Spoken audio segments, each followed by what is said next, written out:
Everybody, you can hear us? Clapping. Already. We're already getting claps. We didn't even do anything. I don't think she needs an introduction.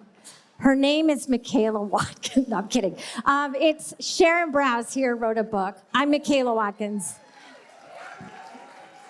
We're going to have a conversation. It's going to be very child-friendly, so don't worry. Hopefully everybody ate. If you had food but no silverware, or silverware but no food, it's like the gift of the Magi. So hopefully everybody's been eaten. Okay. So, Sharon. Hi, Michaela. How are you? This is lovely. I know. We should do this more often. Yeah, we should sit, have a conversation with a few hundred people watching us. Yeah. This is great. Okay, so you wrote this book, The Amen Effect. True or false? True. It's true. Do you want to talk about what the actual Amen Effect is? Yes, I do. Okay, you don't have to. Yeah. So here's the Amen Effect. Your heart is broken because someone you love has died, and you don't want to get out of bed, and you don't really want to talk to anybody, but you feel called or compelled to not spend the whole day there, lost in your own mind. And so you do. You show up, and you show up around a group of people.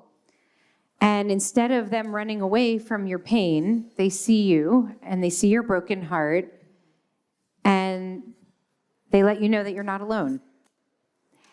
That's the Amen Effect. Yeah. It doesn't take the pain away. Mm-hmm. It just lets you know that you're not going to have to navigate the darkness alone. That's literally the whole game. Right. And the word comes, as many of you know, or the title comes from a sermon that I gave 10 and a half years ago now, because Melissa actually looked up the date this morning at Kol Nidre. How many of you were in the room when that sermon? Oh, hi, old friends. So that sermon emerged out of a long journey through the literature, a growing literature around loneliness, and a very deep concern that I had developed as a rabbi and pastor to this community, seeing people come in and talk about their broken hearts and not know who they could turn to help hold their broken hearts. Mm-hmm. And learning from people like Dr. John Cacioppo that when our hearts are broken, loneliness actually exacerbates that brokenness, and it leads to all kinds of bad health outcomes like inflammation and early onset illness and other terrible things that do great harm to our systems. Right. And I just realized after 10 years of building IKAR at that point, that we had essentially built this beautiful community to stand at the intersection of the revitalization, reanimation of Jewish life, building beautiful Shabbat experiences and engaging rituals seriously and engaging in Torah study, and social justice, the work of dreaming of and then building a more just and loving world. Mm-hmm. But I had never explicitly said to this community that in order to build the beloved community and the revitalized Jewish life that we dream of out there, we actually have to start by turning toward one another with love in here. Right. And that means saying amen to each other's broken hearts. That means actually seeing each other in pain and not running away, but instead stepping toward precisely at the moment that all of us naturally are inclined to retreat from one another. Actually saying amen to the pain and to the joy, and learning how to be present for one another in the way that so many of us have in such beautiful ways over the course of the last many years together since. I mean, it's interesting because this book it's 8 chapters, and I did read it. I wasn't asking her what the Amen Effect is because I was hoping there'd be a clue in there what the book is about. There's a recurring theme about showing up constantly through the whole thing in different ways. And it takes me back. I remember this time where a dear friend, had a very complicated home birth where the paramedics had to come and take the baby away. Baby's okay. But it was dicey. There was about 10 minutes where the baby was not breathing, and a mother just gives birth for 14 hours and they can't get it going. The cord's wrapped. They go to the hospital, and so she doesn't even know what's happening. She had this baby. She hasn't slept. She went through hell. And I called because I had a feeling that I would have heard something by now. And she said, sort of in this daze, what had happened. And I got up and I got my keys and I got in the car. And I just went there, and I thought, this is either the worst idea or just a bad idea. And so I walked up to the front door, not knowing what I was about to walk into. And I remember just steeling myself in front of the door, like you say so much in this book, just show up. And I just thought, that's all I have to do. I just have to walk in there, and what happens, I can take it. If it's their worst day of their lives, I'm here, I can take it. And every part of me wanted to get in my car and bolt. Right. And I don't know what came in that moment that said, you can do this. But I think this book creates a map or a reminder or almost like permission to get in the car and show up. And I love that. It's not a question. And that's the other thing. This book, I don't even know if it's about questions. This book has a chapter that is going to evoke a story. The whole time I was reading, I was like, oh, this reminds me of that. Yes, that reminds me of this. And I think for each person who reads this book, they're going to have a totally different experience. Yeah. First of all, thank you for sharing that story, and I'm so glad that that baby is okay. And I just want to crowdsource this for a moment. What are the reasons that we don't get in the car and go over in a moment of crisis like that? I mean, there are really good reasons why not to go, and I just wonder if people can share what would lead one to make a different choice than Michaela made that night. Why don't we show up in these moments of crisis and grief and heartache? So just any ideas here, Dodie? We don't want to intrude, right? We feel like someone might be having private grief, and then we're there, and is that more about our need or their need? And so it feels uncomfortable. Okay, that's great. You're going to say the same thing. Okay, what other reasons don't we show up? Jeremy? We don't know what to say. Okay, we feel like we don't have the right words. And by the way, I don't know if Gail and Colin are here tonight. We sent out last year Colin's book to everybody in the community, so I really hope that you all read it. And if you haven't, you must buy this book and read it, called Finding the Words. But Colin describes that after their terrible loss, that so many people said to him, there are no words. And he says, as a bereaved parent, find the words, because there are words, find them. And he describes, and I'm so moved by this, I shared it in my book too, this one terrible moment that some of you might remember from his book, in which it was right in the immediate aftermath of the tragedy that struck their family. And one doctor had the wherewithal in the middle of the night, in the middle of the hellscape of this tragedy, to pull Gail and Colin into the room and say, tell me about Ruby and Hart. Tell me about your children. And that simple request, that simple question, he said, was transformative for him. So we're scared because we don't think that we know the right words to say. And by the way, we can say the wrong words, but the fear of not saying the right words keeps us away. And Colin would say to us, and I think it's okay for me to share the Torah of his book, which is, don't let that keep you away. Yeah. come anyway and say, like, I'm here with love. I don't even know what the words are, but I'm here and I love you. Tell me about your children, right? And there's like a softening in a person when you say the name of their loved one who died. Yes. It's not, Yes. we think that they're going to look at us and go, why did you have to remind me? Like, as if they weren't thinking about that person all the time. But you're not reminding them. They're there all the time. So I really learned this lesson from my dear friend Mindy, who had suffered a lot of loss in her life. And after one of the tragic losses in our community, the family was here on Shabbat, the first a couple days after the loss. And of course, there was this, many of you were in the room this day after Giddy died. And he was a small, beautiful child. And we marked his 5th birthday during Shiva. And it was horrible.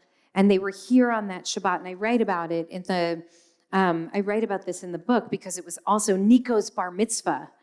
And we had this crazy tension, like, can we celebrate Nico and also honor the Zilbersteins? And we had to, like, stretch our hearts as much as we could to hold all of that pain and also still find joy. And it's, by the way, I was thinking about it tonight as we were having this beautiful, joyous davening tonight, and I was thinking, how are we able to reach this much joy when we're all heartbroken right now, when, like, everything's falling apart right now, and there's so much pain. And then in this room, there was so much joy. And I'm like tonight, and I'm like thrust back in time to Jesse and Amit standing over here and Nico in a chair right here, being lifted up in a chair, and realizing that I literally thought, are the walls of this room going to collapse on us because there's too much pain and too much joy in the room at once? But the walls didn't collapse.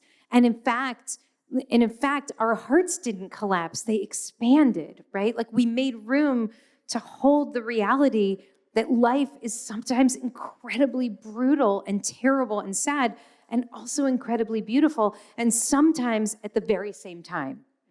And so that, like, how expansive does that make us? So, but after that Shabbat, Jessie said to me she was coming back the next week. And so I called my friend Mindy and I asked her, like, what do I do? They're going to come back. Do I talk about Giddy again?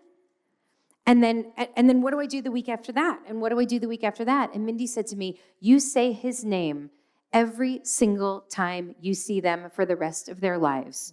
You say Jordan's name, you say Giddy's name, you say Ruby and Hart's name, because you're not going to trigger the bereaved. They're always holding the loss. And this only means you're not going to have to hold this loss alone. And that was an incredible Torah for me, which she learned from her own loss, that people are so scared. Like, I don't want to remind you of the worst thing that ever happened. But as she said, I'm always thinking about the worst thing that ever happened. I just feel like I'm thinking about it alone. But when you say, how are you holding memory today? What are you thinking today? Have you had any memories lately? I was just thinking about Charlie the other day. What it does is it says to the bereaved, you're not in this alone. I'm right here by your side. And that is the amen effect, right? Just knowing that in the worst dark night of the soul, you're not alone. I'm right here. When I was a kid, my dad, when I went to temple before the big hiatus, then came back to Sharon.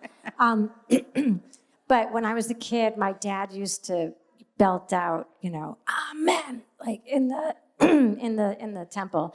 And as a kid, I was like, yeah, we get it, Dad. You know the words. Calm down. But I think maybe that's what he was doing, and now I gotta ask him. Well, amen. I mean, just like there's something so wonderful about the way that the rabbis understand this word amen, that it is imbued with such holiness because it's fundamentally relational. It's someone else's blessing that you're giving a nod to, right? Or someone else's pain that you're acknowledging. So it's not, we think often about faith as a kind of vertical, that faith is about your relationship with God, but saying amen to someone is a horizontal. It's me acknowledging that there's someone in the room who's having an experience that I can affirm Whether that experience is one of joy or one of sorrow or one of confusion or one of I'm just lost or I'm new here and does anyone even know that I'm here? Or it's my first time back after my divorce and does everyone hate me? Like, I see you. I see you, and I'm just glad I get that I'm glad we're in community together. Yeah. So your dad was right. Like, that is in some ways the most powerful word we can say. And in fact, amen, the rabbis say amen comes from emunah, that the origin of amen is from the Hebrew word for faith. But I think often it's not necessarily an expression of faith in God so much as it's an expression of faith in one another. Like, I trust that you see me and that I see you. And can I talk about the Mishnah? Yeah. Because I want to say that this book is really a love story. And it's like a multifaceted love story because on one hand, it is so clearly a love story between me and all of you. I hope you feel that when you read it, not in a creepy way, in like a really beautiful way, I hope.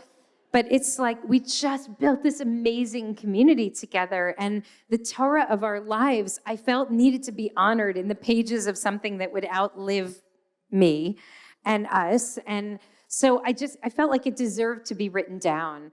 The lessons that I have learned from this beautiful community as we've cared for each other through some really difficult and really beautiful moments. It's a love letter for all of us. And it's a love letter between me and this Mishnah that Rabbi Jensen mentioned tonight. So I just want to say a word about this because I know that there are a few people here who are new and you're like, huh, what is that? So I'm just going to describe it, and forgive me for the 10,000th time if you're an old timer here. But what the Mishnah describes this ritual. So Mishnah, ancient Jewish compendium of law, the oral Torah, what it describes is this kind of obscure ritual that would take place when Jews would come from all around the land in ancient times and even from the diaspora. And they would ascend to Jerusalem, the city on a hill, and they would go in the mikvah and have a beautiful feast and get ready in this big celebration for the pilgrimage. And then they would ascend the steps of the Temple Mount, the holiest place in the holiest city. And they would enter under this giant entryway, and they would turn to the right, and they would circle around the perimeter of this courtyard, all the way around the courtyard, and then they'd basically leave just where they had entered, and that was it. And I'm going to show, I'm not being funny. I'm going to show you how it works because can we show them how to do this? Yeah, we're going to do this. Not right now. Okay, so I come in through the door. Michaela's going to do it now. I walk around. And this is me, and then I leave out the door. Yeah. Except for somebody, Misha Erodavar, somebody to whom something awful had happened. And that person still goes up to Jerusalem, and that person still goes up the steps, but they go through the same entryway, but they turn to the left instead of the right. And so you have to imagine now hundreds of thousands of people walking in this direction, hundreds of thousands of people walking with Michaela this way, and one person going this way, someone with a broken heart. A broken heart. So they are going to go this way. And then... Yes. And then the sacred magic happens because the people who are going this way are called to stop and to see the person who's going in the other direction, to look in their eyes, and then to ask them a simple question. Malach, what happened to you? What is your story? Tell me about your broken heart. And then I would tell you that I got a terrible prognosis about a loved one. Yes. You would tell me that your loved one is sick. Mm-hmm. You would tell me that your loved one just died. You would tell me that you yourself might be sick. You would tell me you're worried about your kid. You would tell me that you feel like you're falling apart. Mm-hmm. And then I would bless you. I would hear you and I would bless you. I would say, may the one who dwells in this place comfort you in your moment of distress. May you make it through this time of heartache and find a way to heal. May you be blessed with resiliency as you fight this illness. Whatever the blessing is that you need in that moment. And that sacred interaction is the heart of this ancient practice. And that sacred interaction, I realized over the years, was completely counter to everybody's instinct. All the players in this game do not want to have that interaction because the brokenhearted person does not want to be in that room full of people and have everybody see them and see their, what was that line from the Paul Simon song? Losing love is like a window to your heart. Everybody knows you've been thrown, what? Blown apart. Everybody knows you've been blown apart, right? Like that level of vulnerability, we don't like that. We don't like being that vulnerable. And the people who are going this way are having their peak, spiritual moment of their lives. Like it's like Hillel and Jenny are singing Alive, and we're like off the ground, and out of the corner of our eye, we catch a glimpse of somebody who's in pain, and we have to step away from the joy and go over and be like, hey, tell me about your broken heart. It's so counter-instinctual. And yet that's exactly what we're called to do because the rabbis understood something about the human condition, which is sometimes our instincts get the worst of us, not the best of us. Mm-hmm. And so that's why we need each other to remind each other that we can do better, that we have to do better. That's why we need ritual to remind us, to build the muscle memory for actually taking care of each other when we can, and for actually placing our broken hearts in the context of a community of care when we need it most. And even just asking somebody in a very real way, how are you, can change a depression. If somebody is feeling that lonely, I remember when you spoke about loneliness to our Surgeon General, and he said something about even if you're at work and you're going through an incredible depression, and another coworker just comes up and looks you in the eye and says, how are you? It can actually move the needle on a depression. Mm. So that idea of, like Dodi was saying, how we're afraid to intrude, is such a funny, weird instinct that we must have been taught at some point. Yeah.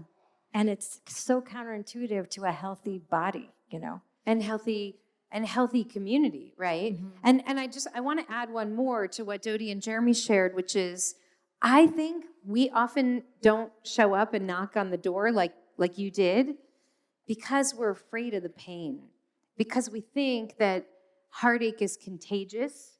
We think divorce is contagious. We think cancer is contagious. Like, not really, but yeah, we do. Like, we think that if we really look that kind of darkness in the eye, then we will have to contemplate the fact that we are also vulnerable to the same kind of heartache affecting us as well.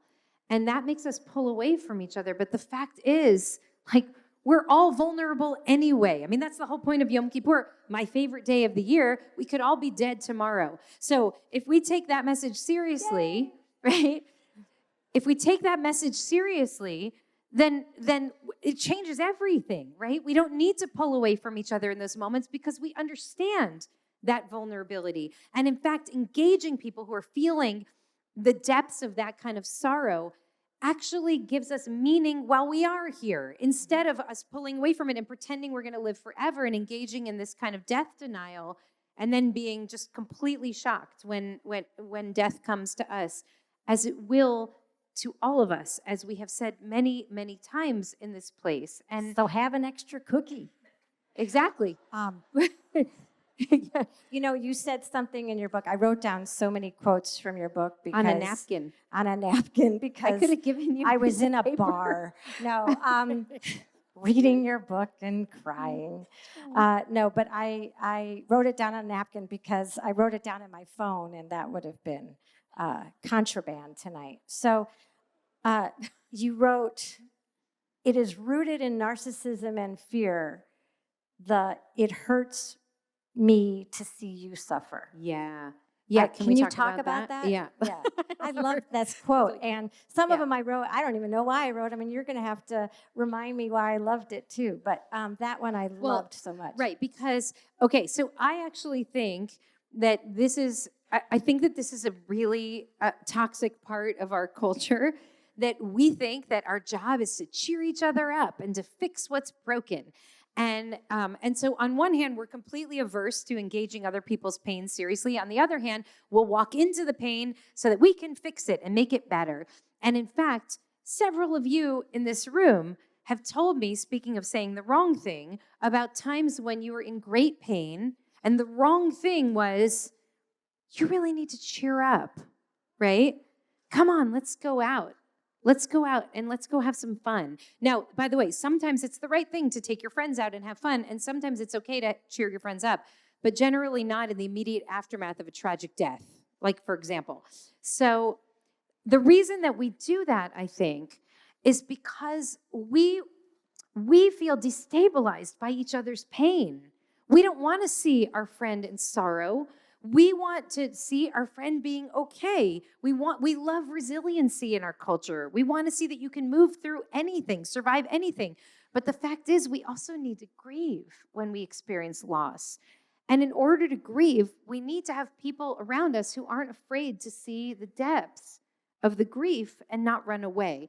And so one of our beloveds in our community told me, and I named one of the chapters after this piece of wisdom that he shared. But Christopher told me that that after Charlie died, that a lot of people came to him and they're like, "Come on, it's gonna be okay." And he's like, "I don't want you to fix me. I just want you to be with me. I want you to bear witness to my pain. Bear witness. Just sit with me." And I think all the time about that. About the midrash that comes from the beginning of the book of Genesis, which I write about in chapter 2, where in the beginning, Adam Harishon, the first person, is created alone, and God sees this, and God says it's not good for a person to be alone. There's so much that's been good so far in creation.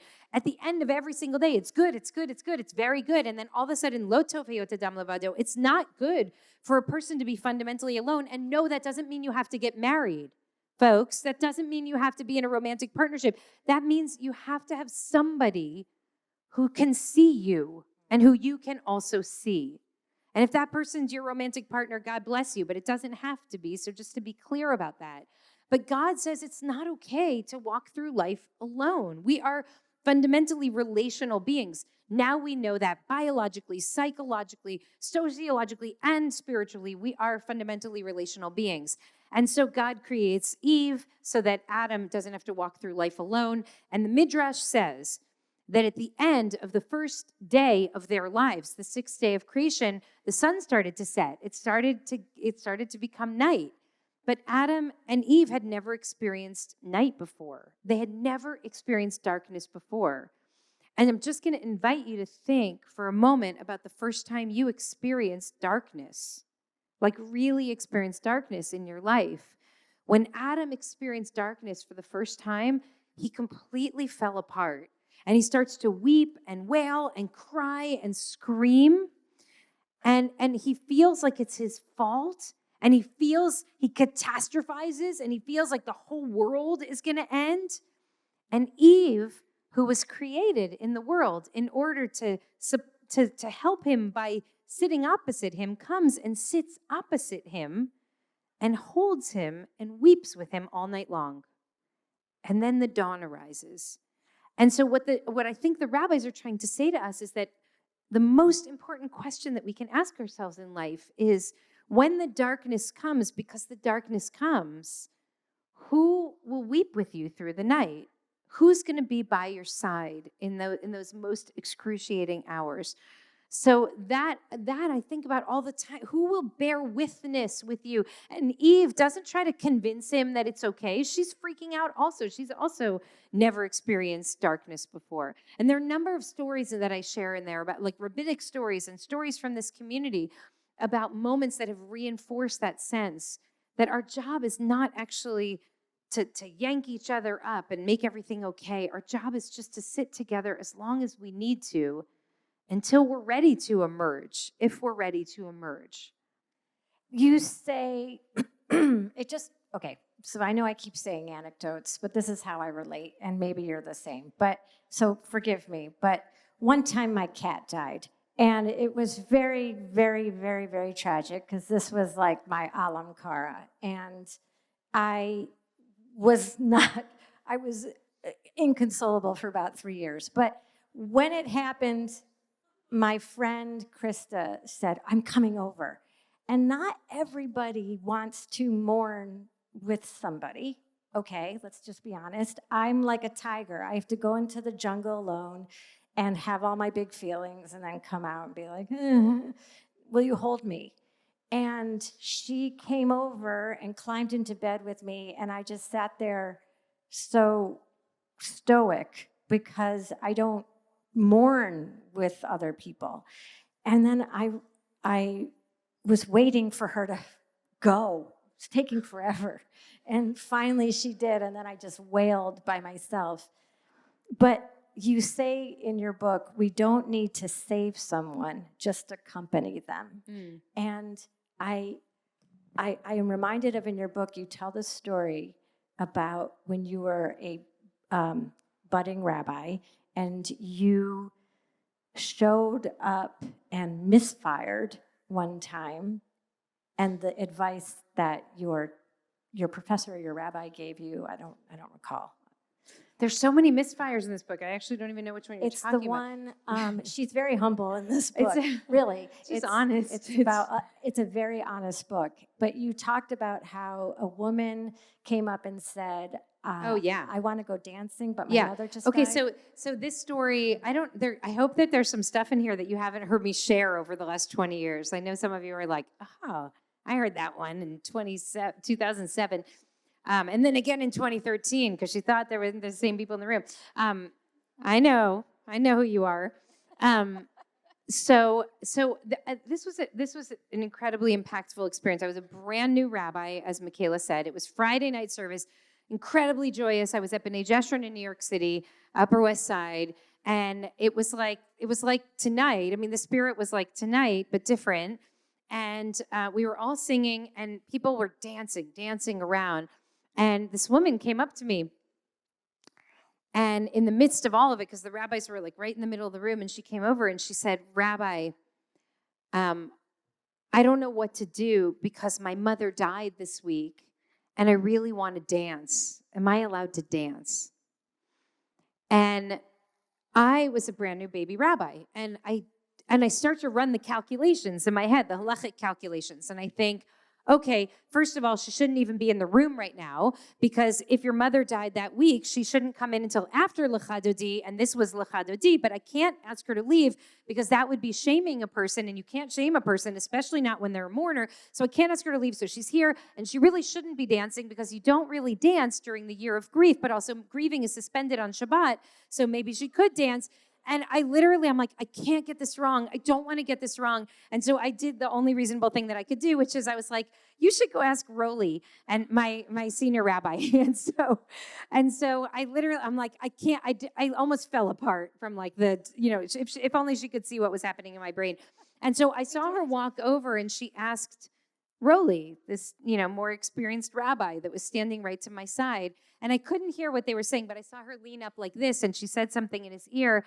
And then all I saw was he just took his giant talit that he was wearing, and he just wrapped her up in this beautiful hug, and she wept. And I just thought, oh, she actually wasn't asking me a halachic question about whether or not she could dance. She just wanted to tell someone who should care that her mother had just died. And I totally miss it. I missed it. I just missed the moment. And I realized at that point, like, a lot of times when people come asking questions, it's like not about if the countertop is meat or dairy. It's about if this marriage is going to work out or not. You know what I'm saying? And so like it was really important for me, and it was so humiliating, and I'm so grateful, because I started to learn that very often what we actually need. In fact, Melissa and I share this sense that like the single greatest and most universal human need, are you ready, is actually for someone to see us. We just need to be seen. And that is true if you live here, on the west side of LA. That's true if you're the women in Liberia that I went to meet on the AJWS trip who ended the civil war after 13 years of horror and brutality and human cruelty. And we went there, this group of Jews from AJWS, to go sit with them and hear their stories. And at one point, one of the women this hero who ended a war with her own body, she stood in between the militia and the government. She's like, no more. You're not going to fight this war on women's bodies anymore. And she started to, she looked at us and she cried and she said, this group of Jews from New York and Chicago and LA, she's like, I can't believe you came here just to see us, just to hear our stories. And this is the universal human need. And the ancient rabbis, they got this right. They understood that the reason that this person has to show up is because even though she does not want to be in that room, she does need to be seen. Now, maybe not by Krista in that moment when your grief is raw and you grieve in solitude, but maybe if your friend had said, I'm just sitting in the living room. Yeah. I'm here with a cup of tea when you're ready to come out, and giving you the space to do what you need to do in there, and then been a kind of loving presence, we're right around you. Can I give you, let me give you one more because I see Ellen here. Do you know that there are angels in this community? This is a segue. Can I share this? Who have called Ellen every single Friday for 4 years because Ellen's beautiful son knew that Fridays would be hard for Ellen. And they never told me this because they didn't, I don't know, maybe they didn't want me to do what I'm doing right now. So I'm sorry, friends. But literally, Todd and Sharon called Ellen every single week, and I think still do, because they knew that would be a hard day. That's withness, right? That doesn't necessarily mean getting in the house and being like, I'm here, let me snuggle you. But it means I'm here. Yeah. And the constancy, the consistency, the love, the relentlessness of that gesture of love. And believe me, through the course of the development of that relationship, because they weren't best friends before this happened, now so many times Ellen has offered them back exactly the love and the strength that they need in their hardest moments too. That's bearing witness, right? I'm just here. And by the way, when we said Mourner's Kaddish twice tonight, did you ever notice amen, amen, amen, amen, amen? We say it over and over and over. Why don't we just say amen once when a mourner stands up and says, my heart is broken, amen, it's over. But we don't. We say it again and again and again and again because it's building this muscle memory inside of us that you don't show up once. You don't make one phone call after somebody tells you that they're hurting. You follow up. You check in because sometimes during Shiva, there are 100 people around, but then 10 days later, it's silent, right? It's the storm before the calm. And so this is built, these rituals, and this is why I just love, our tradition is so rich with this. The rituals are teaching us how to be the kind of human beings we actually want to be in the world, right? They're teaching us what we need in our darkest moments when we don't even know how to ask for it. And the tradition just says, okay, so just show up and we'll do the rest for you. We'll be here again and again and again. Every single Friday, we're here for you, just so that you know that you can count on something in this world. So bear witness, I'm not lisping, it's bear witness, is the 7th chapter. The 8th chapter, the 6th chapter is really amazing. Oh, but you're going to love the 5th chapter. Wait, we got to talk about the 6th. But the 6th chapter really was important for me because it's called Heal the Healers, right? Yeah. Because, if you're not the person who's going through the heartbreak, you might be the person who's caretaking. And how do we not absorb in the way that you were saying, we think that tragedy is contagious. In a way, it's not that it's contagious. In a way, it can get, do you want to talk about the 1/60th thing? Like the way when you take someone's pain, you can't take all their pain, but over and over and over again, you might start to, why don't you talk about it? So I don't think I ever shared this story out loud. So, but it's in the book, so you're all going to know it as soon as you read it anyway. But when so thank you to our beloved board that granted me a sabbatical and granted our entire staff a sabbatical in this most wonderful sabbatical policy, so that I wouldn't carry the guilt of feeling, like it's not fair that I got. But it's really every staff member that's at IKAR for 7 years gets a sabbatical, and I was the first one to have it, and I got on the plane. First, I got COVID for a week, like the day that my sabbatical started, and then a week later, I got on a plane, and I flew down to Costa Rica, and to start the sabbatical. And I got there and I just found out that we sold the book, and now I had to write the book. And I sat down in this beautiful mountain retreat in Costa Rica, and I was alone, and I never go anywhere alone because we have a tiny house that's full of people, like everywhere. Every inch of this house is full of humans. Thank God, I love that. I was alone, and I opened up the computer, and I'm like, "How do you write a book? I don't know how to write a book. I know how to write a sermon."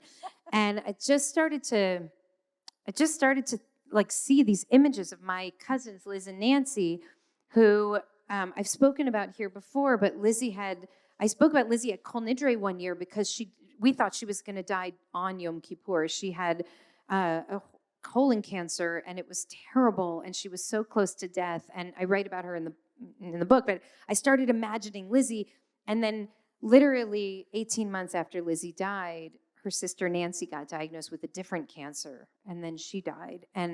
But Nancy hadn't died yet, and I got down to Costa Rica, and I was just so deep in like thinking about my beautiful cousins and our family, and I just started to write about these memories that I had about them from childhood, and then I got the call that Nancy had just died.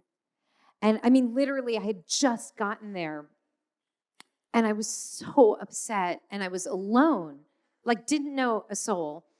And all of a sudden, I felt this shooting pain come down my right arm.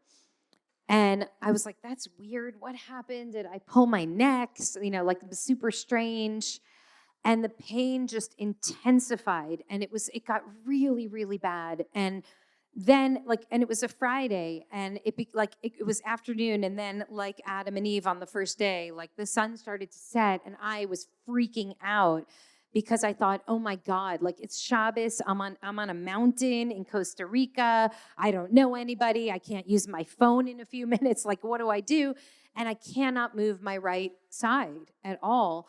And I was crying, and I went back to the room. I couldn't change my clothes to get dressed for dinner. And I finally just went to the dinner. It's a tiny retreat. Everybody eats together. And somebody said, can she sit with me? And she sat down, and she said, and I was weeping. And I said to her, I'm so sorry. I just have to ask you, do you know if there's a doctor here? And she said, well, I'm a healer. What do you need? And I'm like, a healer? I'm like, what kind of healer? And she wouldn't specify what kind of healer. And literally, I'm like, I have no options. I'm going to this healer. And so I told her. Those are the best healers, by the way. By the way, yes, as the story will attest. She said, so come tomorrow morning and I'll do a treatment. And I'm like, okay, I literally have no choice. So I went back to my room, didn't eat, was up all night screaming in a cabin on a mountain in Costa Rica. So I screaming in pain. And then I dragged myself out of bed the next morning, and I go to this woman healer treatment, whatever. And she knows nothing about me. We've never met before. We only had a 10-minute dinner together before I ran out in pain. And she literally touched my arm for a second. And she said, this is grief. Who died? And I'm like, were you eavesdropping on my phone conversation with my family from my room in a cabin in Costa Rica? Anyway, and I said and actually, I didn't put this in the book because it sounds too weird, but I'm just telling you, just my closest friends. She said, your right side is your patrilineal side, who died in your father's family. So I said, my cousin just died yesterday afternoon. And she said, oh, this is grief. This isn't a pulled muscle. This is grief that's living in your body. Can I touch your arm? So I said, yes. So this is a long story, sorry. So she puts her hands on my arm and she said, I'm so sorry, honey, but this is not grief from one person. She said, this is years and years and years of grief. She said, what do you do for a living? And I said, well, I'm a rabbi. And she's like, I don't know what that is. So I'm like, it's kind of like a priest or a pastor, but Jewish. And she said, oh, you bury people. She said, if you ever wondered where the grief lives, it's right here on your right side. And so she worked on my arm for 2 hours, and then I was okay. And I mean, it was really like the strangest story. And I told David, and he's like, you can never tell this story. And I'm like, cut to 2 years later, my book is out, and I'm telling literally everyone in the world who gets to chapter whatever this is, 6, 7. I'm telling everyone this story. 6. 6, thank you. Thank you, Michaela. But literally, this woman healed me.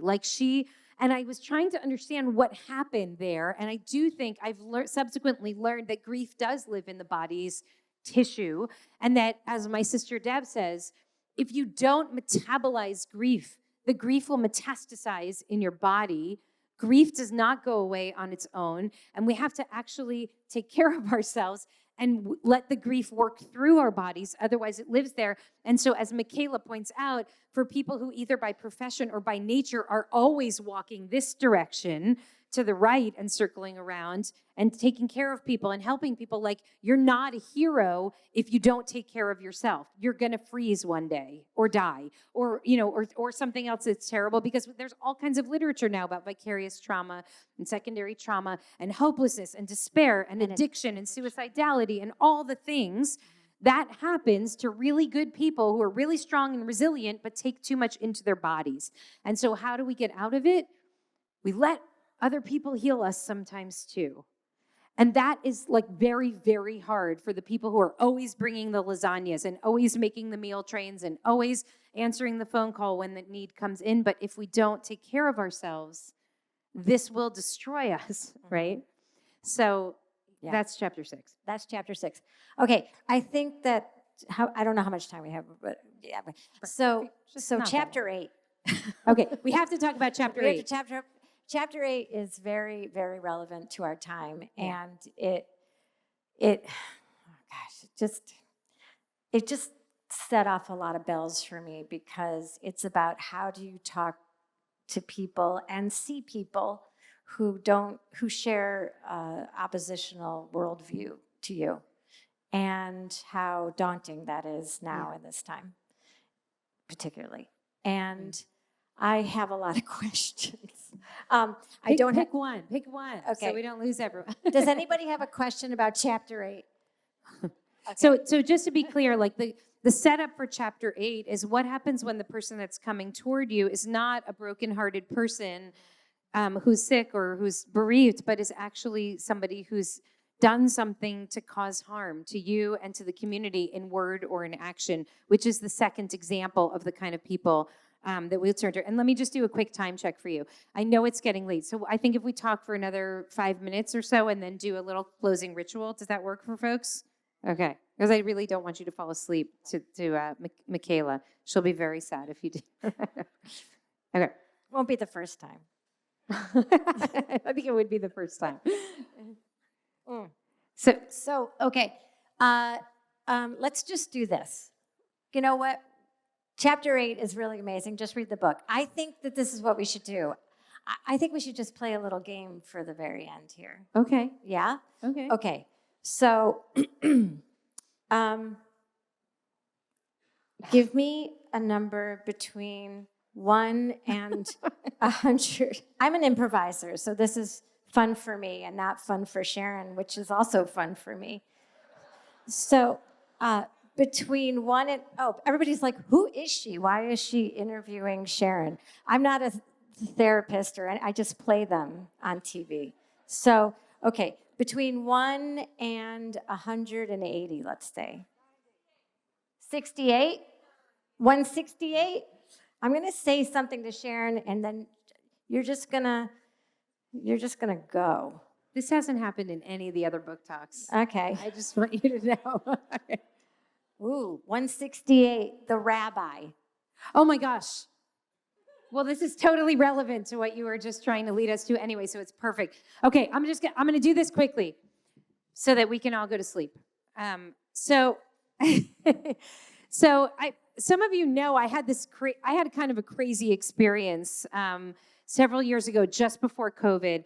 I was invited by the president of the state of Israel to come to Israel, Ruby Rivlin at the time, to engage in this conversation with a small group of Jews from Israel and from the diaspora about the state of the Jewish world and what we had in common, if anything. And the answer really was, we don't have anything in common. Like, we could not find one thing that we all had in common. Okay, not to jump to the end. But anyway, then he asked if a couple of us could speak before him and just share what the Jewish world looked like from our perspective. And I was invited to be the representative of American Jewry, to the great dismay of many of my fans in this community and beyond, I'm sure.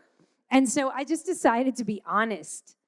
And I told him what I saw going on in our community. And I talked about the beauty and the miracles and the wonder of our beautiful world Jewish community and the state of Israel. And I talked about the danger that I saw about especially fundamentalism and messianism, and a lot of what I said on Yom Kippur, like this past year, started in that short speech that I gave. And I talked about the danger of this ultra-nationalist, messianic, violent Jewish religious extremism that I was terrified was going to destroy the state of Israel and the Jewish people.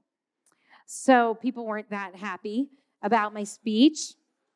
But I was honest, and he asked, so I felt like I had to tell him the truth. And one of the rabbis who was invited to be part of this delegation is one of the leaders of the ultra-Orthodox settler movement. He built a settlement, a very well-known settlement. And he came right over to me when this speech ended, and he just started berating me. And he was so angry, and he said, "What you said are lies. You're propagandizing against the state of Israel. You're propagandizing against the Jewish people. This is libelous. There is no such thing as Jewish religious extremism." And he was yelling at me, and I felt like my skin was burning, and I felt the fight or flight thing. And then all of a sudden, he said, "I'm not just angry at you. I'm hurt by what you said. Your words hurt me." And as soon as he said that, there was like a shift in his demeanor and a shift in me. And I just said to him, "Do you want to get lunch?" And he said yes. And you guys know that, some of you know this story because I shared this at IKAR a couple of years ago. And so we were like up in the tent upstairs, post-COVID, quasi. And so anyway, we sat down with him and his wife, and we had lunch for almost 3 hours together. And people were literally swarming around us at the La Rome Hotel, in Jerusalem, taking pictures of I can't believe he's with her. So anyway, as I share in the book, literally every single thing he said made me angry. I mean, I disagreed with every view he held. He disagreed with every view I held. It was absolutely terrifying to see how two Jews who hold the same sacred text and come from the same shared history, I mean, even our families are from the same part of Europe, could see the world in such fundamentally different ways. It was absolutely terrifying. As I say in the book, other than the sweet kugel, there was literally nothing that we had in common. And my hands were like this afterwards. And I James Comey'd it. I took notes on every word that we said, so I would remember absolutely everything afterwards. And that was the end of the story. Then COVID came, and there's all this, human mess. And then a couple years later, there was this event on Tisha B'Av, the saddest day of the year, when Jews come and go up to the Western Wall to pray. And there were protesters who were bussed in from the settlement so that they could throw feces and rocks and chairs at the women who were praying at the wall, because it was desanctifying the holy space. And this rabbi stood up, and he was like, "What are you doing? to his community, essentially. What are you doing? He said, if people come to this place and they want to pray, you hand them a siddur, a prayer book. You don't throw something at them. He said, we, the religious people of this state, must do something to stop violent religious extremism. It's going to destroy us. So people are freaking out and they're like, what happened? He's like the leader of the movement. And then all of a sudden he's not. Okay. And so the only reason I know about this is because one of his advisors said, because he had lunch with Sharon Brous a couple of years ago. And so I got the story on a Google alert. And I was like, what? But I don't think it was just me, because I know of a couple other amazing rabbis who also he was willing to sit down with at some point. And he did. And he was already open enough to even be in the room with us. And I'm not going to take the credit for it. But what I do realize is that sometimes if we hold curiosity with people who are coming toward us or against us, who we see hold totally different worldviews, but we're able to stay at the table. Hannah Roth, where are you? Where are you? Hannah's the star of chapter 8, really. But we're able to stay at the table. We may be able to stay long enough that we can plant a seed that could grow into something absolutely beautiful in time. And we may never know about it. Like if there wasn't for Google Alerts, I would not know that this had happened. And so can we find a time when in this most binary, contentious, cruel, divisive moment, can we possibly find a way to see each other with wonder and ask Malach, what does the world look like from your perspective? Because it's not what I'm seeing from over here. Instead of counter-protesting and trying to find better rhymes than their rhymes. I mean, come on.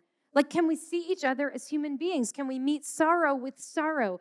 Can we meet love with love? Can we understand that this is an absolutely horrific, terrible, devastating human experience that we're all bearing witness to right now, and so many people are dying, and it's just terrible? Can we find our way to each other in the shared acknowledgement of the human tragedy that's unfolding? We can. And yes, we can. But I have to ask one quick question, because this is what was burning on my brain when I read this. And this is the best way to end. And I'm so sorry to undercut this beautiful, anthem at the end here. But how do you know when you need to cease with curiosity and just say, I've been curious enough and I've hit the wall so many times with this person? When do you know, and how do you know when you haven't?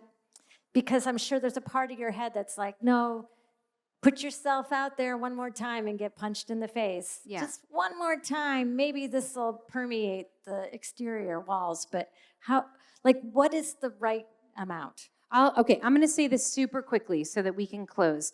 On the condition that I'm allowed to give a sermon about this at some point in the near future, because there's a lot more to say here and a lot more of a conversation to have about this. This work is not for everybody. This work, if we learn one thing from the anti-racism movement, it is not on the impacted community to teach the privileged community how to not be racist, right? Like it's on the part of the privileged community to learn how to not be racist. But if we have the ability to get back in the arena, to actually sit with curiosity, if we can be safe sitting across the table from someone who literally jeopardizes our well-being and threatens our dignity, if we can be safe doing it, and if we have the emotional bandwidth to do it, and if we are far enough away from the trauma, grief, and fear that really prevent us from building bridges, right? You don't build bridges in trauma, grief, and fear. You take care of your own broken heart until you're able to sort of take a step out and walk around the block after Shiva ends. So if you can, you should. And if you can't anymore because you've just been battered by the internet or by your, crazy uncle or by, your ex-friend, then you don't, but some of us can.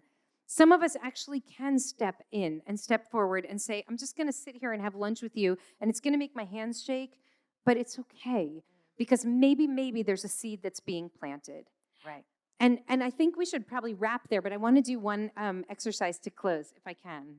So first of all, a huge thank you to you, Michaela, for being my friend, Oh, you're very nice. for reading my book and knowing the chapters better than I do. Let me tell you more about my cat, though. Okay. Okay. And what I'm going to ask you to do, which is like, this is literally people have requested this, and I've been fantasizing about this for a while, so we're just going to do it. So I'm going to ask you, if you're getting ready to leave and you're like, I'm going to sneak out as soon as this happens, don't leave. Just like, let's just do this together. Let's just do it. It's just going to take literally like 4 minutes of your time. And then you can go home and come back in a couple hours for Shacharit. So I want to do this. Like, I want to invite us to get up and to circle around the perimeter of this room. And I'm going to ask that, thank you. Oh, are you getting up to leave or to circle? Stacy's going to circle. Thank you, honey. Thank you. And here's how we're going to do it, okay? I'm just going to invite us that if you're feeling okay tonight, like you've got some strength in you, and you're able to be in the caregiver arena, I'm just going to ask you to turn this way and to start to walk around the perimeter that way. And if you're a mourner, like I am, if you're struggling with illness, or if someone you love is, or if you're just feeling like really bereft right now and you don't have an ounce of strength or hope in you, I'm just going to ask you to circle this way. And what I'm going to ask, and this is like really something I could probably only ask of our own community, is that when you see somebody who's going in the opposite direction and you're coming this way, to just stop for a minute and make eye contact and say, Malach. If you forget the Hebrew words, you can just say, tell me about your heart. Tell me what happened to you. And if you're going this way, to just trust for a moment that you will be held with love. And so be honest about where your hurt is. You don't have to go into the whole story, okay? You can do like the short version. And then the people going this way are going to have to give a blessing. And the thing is, as Michaela and I were discussing this earlier today, we realized that I shared that I actually think that this ritual is about radical democratization of our tradition, because the people who are broken don't get blessed by the Kohanim, by the high priests and the rabbis. They get blessed by each other. Like, we bless each other. And the way that we do that is we think about, what does this person need right now? And then we ask God or the community or whatever force of nature is out there in the world to just, may you be blessed with love. May you be surrounded by community. May the memory of your son always be a blessing, etc., etc. And I would like to ask that not one person in this room who's going this way is greeted by no one, okay? We're not going to be greeted by everyone, but that everybody who's going this way is greeted by at least someone. Okay, can we try this? Thank you. Thank you. All right, so let's do this walk. And then I wish you all a Shabbat Shalom.